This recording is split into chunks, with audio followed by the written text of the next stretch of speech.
Programang ito ay rated SPG. Striktong patnubay at gabay ng magulang ang kailangan. Maaaring may masiselang tema, lengguwahe, karahasan, sexual, horror o droga na hindi angkop sa mga bata. May problema eh. Nakita ko nga pala yung batang doktor. Si Annalyn. Narito na nga ang ating pakaabangan ngayong Sabado sa Abot Kamay na Pangarap.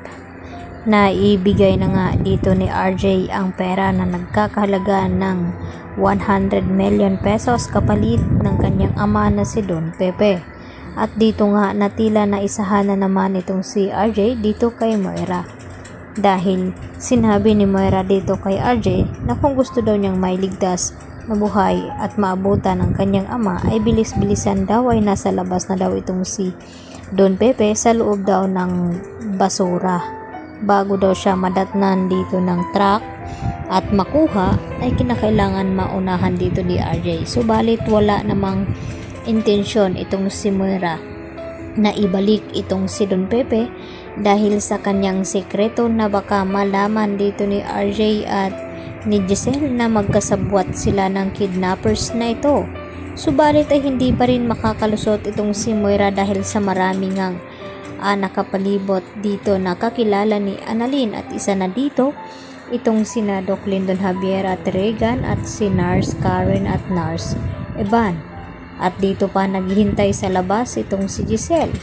Kaya dito naman na kita nila Nurse Karen at Evan itong si Moira na nag-disguise na nakabihis pa ito na naka-duster.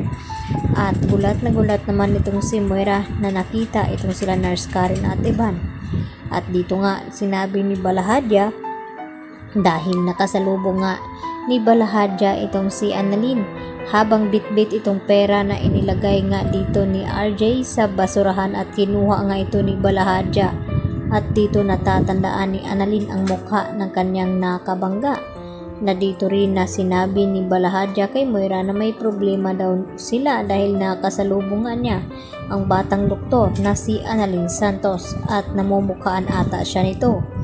Kaya dito rin naman na sinabi ni Moira na nakita din siya dito ng dalawang nurses ng Apex at tiyak ito na magsusumbong kina RJ at Giselle na nakita at naroon itong si Moira sa lugar kung saan na makipagkita itong si RJ sa mga kidnappers na ito. At unti-unti na nga mabobulyaso itong mga plano ni Moira, lalo pa na tinawagan siya dito ni Zoe kung ano na daw ang nangyari sa kanilang transaksyon dito kay RJ upang makuha nga itong pera na napakalaking halaga.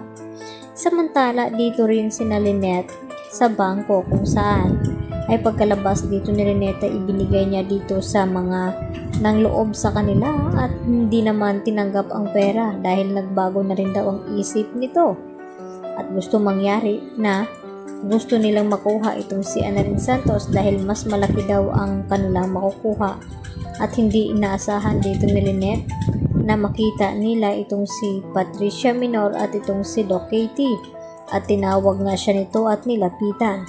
Dito makakatakas itong si Lynette sa mga kamay na ng loob sa kanila at tatawagan nga ba dito ni Dr. Enriquez itong si Carlos upang ipaalam na natagpuan nga nila itong si Lynette.